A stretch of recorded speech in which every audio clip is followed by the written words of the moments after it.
officially charged for the alleged murder of Wendy Kloppers, and attempted murder of an unknown person, identity withheld.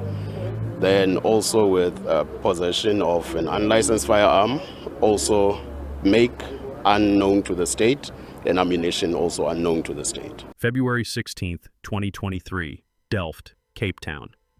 At a dusty construction site on the Cape Flats, city official Wendy Kloppers made her morning rounds. She was there to inspect a housing project, unaware that she had crossed an invisible line. Two men strolled onto the site, blending in with the workers, until they pulled out guns. Without warning, they opened fire, killing Wendy and wounding a colleague. It was a brazen execution of a public servant in broad daylight. The assassins melted away, but their message echoed loudly. This is what happens to anyone who defies Cape Town's construction mafia. Investigators later revealed that the hitmen were working for an underworld syndicate extorting that very project. And at the helm of that syndicate was a man some would come to know as the Devil of Cape Town, Ralph Stanfield. How did a local gang boss come to orchestrate the murder of a city official at a building site?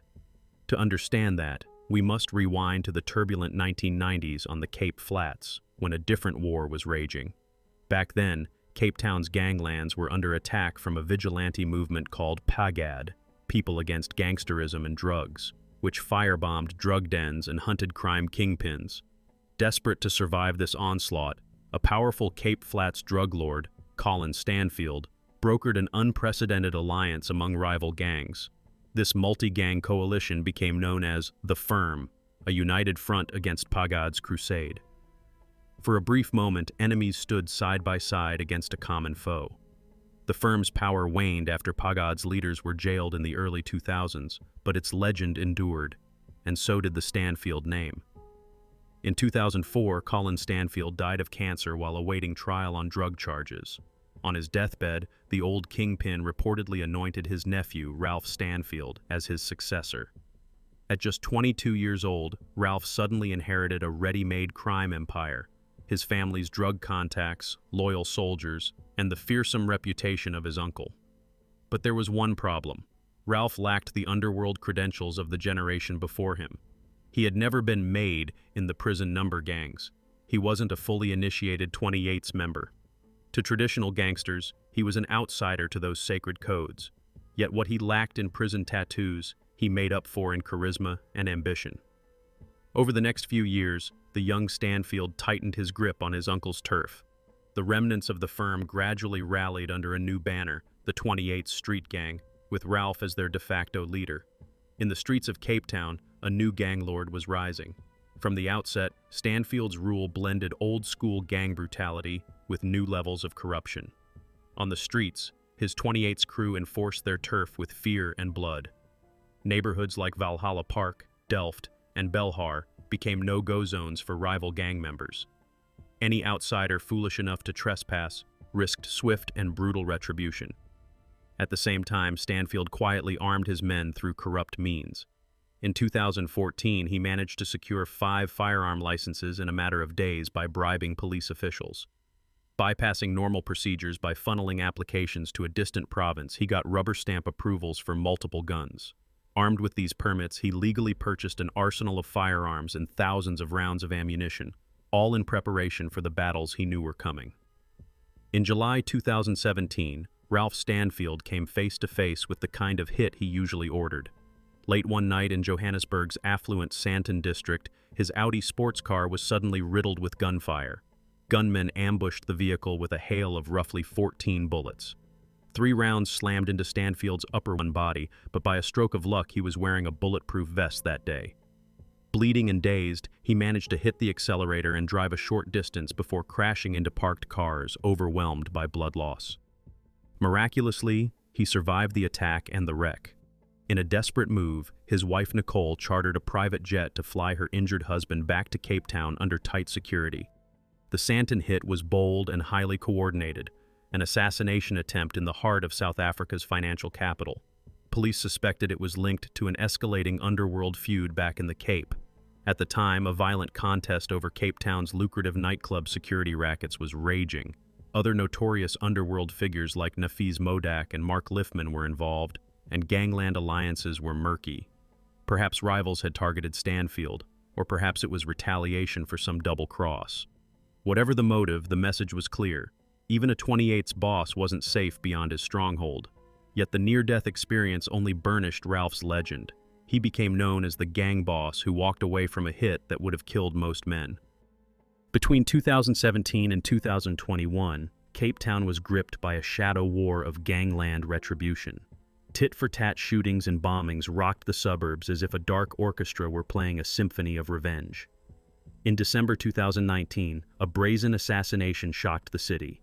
Rashid Staggy, the notorious former leader of the Hard Livings gang, was shot dead outside his Salt River home while sitting in a car with his teenage daughter.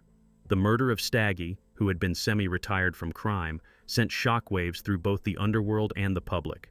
Here was a famed gang boss from the 1990s executed on his own doorstep. At first, no one knew who was behind it. It took a few years for the truth to emerge.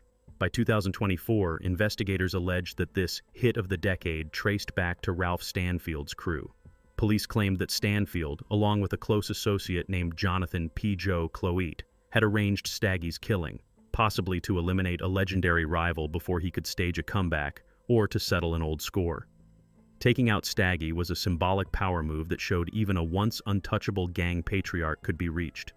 It marked Stanfield, in many eyes, as the most dangerous man in Cape Town's underworld. Just over a year later, in February 2021, another major gang boss fell in a hail of bullets, this time William "Red" Stevens, a 47-year-old leader aligned with the 27's gang. Stevens was gunned down outside his home in Kryfontein. The hit on Red Stevens was soon linked to Stanfield's 28's faction as part of a chain of bloody reprisals between rival groups. It removed yet another rival kingpin from the board. Around that same period, Jerome "Donkey" Buisson, the boss of the Sexy Boys gang, miraculously survived multiple assassination attempts, including car bombings and ambushes at restaurants. The underworld was in open warfare. Every few months brought another headline: a crime boss shot at a stop street, an SUV blown up in a parking lot, a body riddled with bullets on a suburban lawn. And often, whispered behind the chaos, was the name Ralph Stanfield. Whether he directly ordered each hit or was simply one of the players stoking the violence, his shadow loomed over this epic of bloodletting. Amid this carnage, Stanfield's enterprise was also branching into crimes that seemed less spectacular than contract killings, but proved equally sinister. In late 2022, his syndicate showed it would resort to murder over something as petty as a stolen car. That November, a luxury BMW was stolen from a secure complex in Milnerton, and the owner was beaten and left terrified. It seemed like a typical carjacking until investigators unraveled the scheme. The theft was allegedly orchestrated by Ralph, Nicole, and their associates as part of their criminal portfolio. After the crew made off with the BMW, Nicole Johnson brazenly filed a false report with police claiming she owned the car, an attempt to legitimize the theft. When the real owner refused to back down, things took an even darker turn. Nicole allegedly ordered one of Stanfield's hitmen, Jose "Macop" Brandt, to murder the car's owner and snuff out the complaint. It was a chilling illustration of how readily Stanfield's gang would use lethal violence, even against an innocent civilian, just to protect their interests. Thankfully, this plot was uncovered and foiled by investigators, and instead became an attempted murder charge. But the message was crystal clear. In Stanfield's world, no loose end was too small to be silenced. If you crossed his path, even unknowingly, you might be marked for death. By early 2023, the wheels were starting to come off the Stanfield machine. Years of investigations by specialized police units, the anti-gang unit, organized crime detectives, financial crime experts, were converging on his operation, and cracks were showing from within as well. In early March 2023, two of Stanfield's close associates, including a relative, Simon Stanfield, were gunned down in separate incidents just days apart. Whether this was an internal feud or rivals exploiting weakness, it signaled dangerous turmoil around the kingpin at the worst possible time.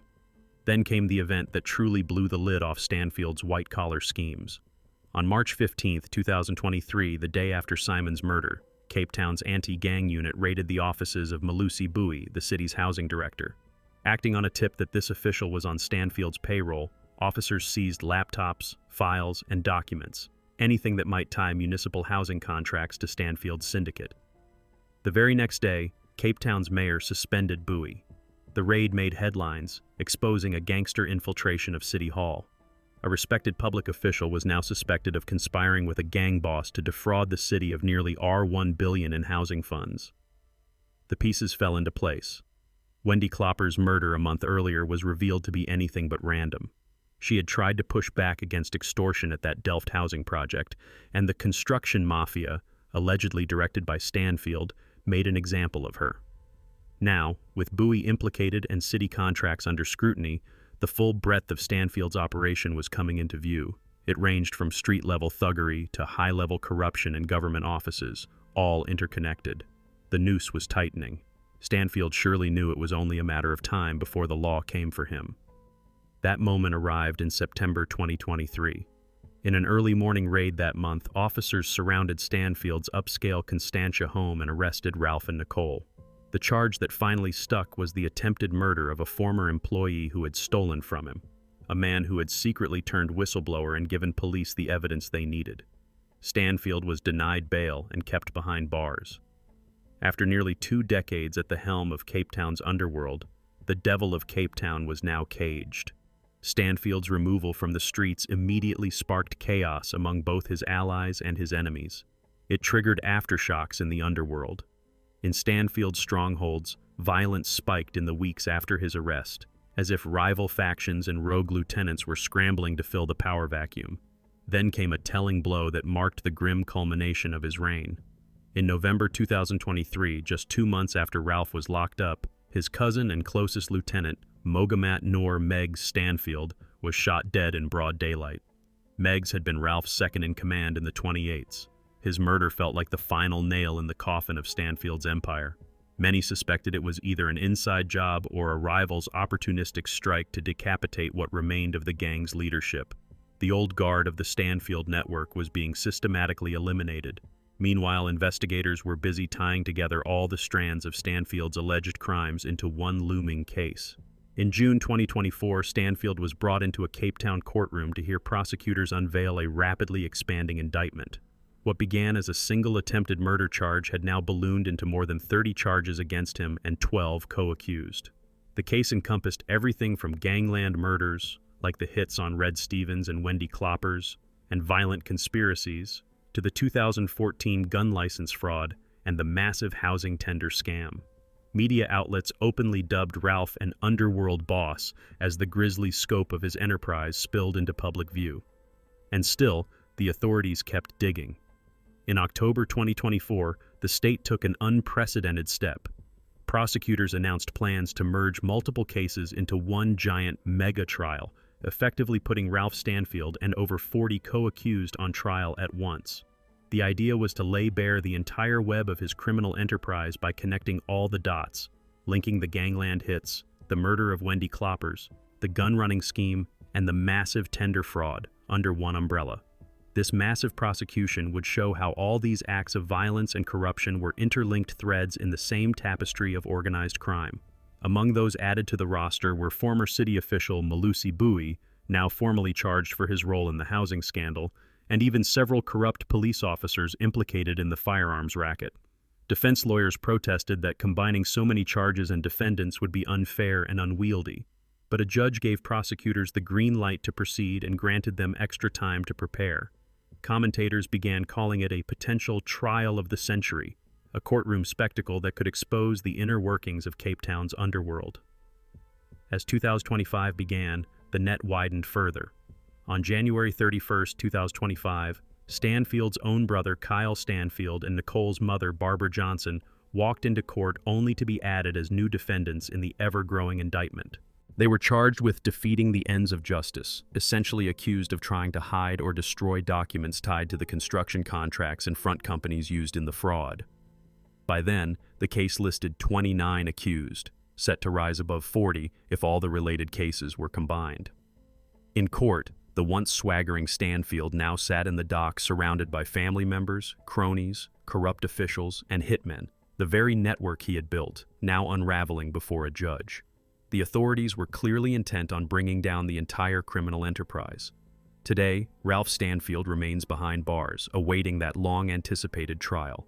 If convicted on the myriad charges against him, he could very well spend the rest of his life in prison, and many on the Cape Flats might breathe a sigh of relief. But even as this alleged devil of Cape Town faces judgment, the story offers no simple comfort. For decades, men like Stanfield have risen and fallen in these communities, and the scars they've left do not heal easily. Gangsterism has seeped into the fabric of the Cape Flats, entrenching itself in areas long plagued by poverty and neglect. In many Cape Flats neighborhoods, generations have grown up under the shadow of gang rule. Some residents live in terror and despise the gangsters, while others, out of fear or desperation, have come to depend on them, even seeing them as protectors. It was this harsh environment that enabled Ralph Stanfield's rise, and his fall, dramatic as it is, won't by itself undo that reality overnight. There is also the human toll that lingers. The murder of Wendy Kloppers, a public servant simply trying to do her job, was a stark reminder that gang violence doesn't just consume gangsters. It endangers ordinary citizens and honest officials too. Her death sparked outrage far beyond the usual circles, showing that the underworld's reach can strike anyone, anywhere. For countless families on the Cape Flats who have lost sons and daughters to stray bullets, turf wars, or the poison of drugs, seeing Ralph Stanfield finally in the dock is deeply bittersweet. Yes, one feared crime boss may finally be brought to book, but the void he leaves could easily spark more bloodshed as others compete to take his throne. And no court verdict can bring back the lives already lost. In the end, the saga of Ralph Stanfield is a story of power, corruption, and the perilous allure of the underworld. It's the story of a young man who took up a criminal mantle and built his own dark kingdom, one murder at a time, one bribe at a time. A man who allegedly turned community construction projects into battlefields and even turned police officers into pawns. By his early 40s, he had become perhaps the most notorious crime boss in Cape Town, only to watch his own family and allies pay the price for his sins. Now, as he sits in a jail cell awaiting trial, one can only wonder what goes through Ralph Stanfield's mind. Does he feel the weight of all the lives destroyed? Or is he simply plotting his next move, confident he can outmaneuver justice one more time? What is certain is that Cape Town's battle with organized crime will not end with Ralph Stanfield's downfall, but his case could be a turning point, a chance for authorities to lay bare the entire anatomy of a gang empire and perhaps cripple it for good. For the first time, the courts are connecting the dots between the street shootings and the high-level corruption, painting a full picture of how a gangster's reach extends into every corner of public life. It's a moment of reckoning that has been a long time coming. And so, as the city braces for this massive trial, one question lingers. When the devil of Cape Town is finally put to rest, will it truly bring peace, or will another devil simply rise to take his place?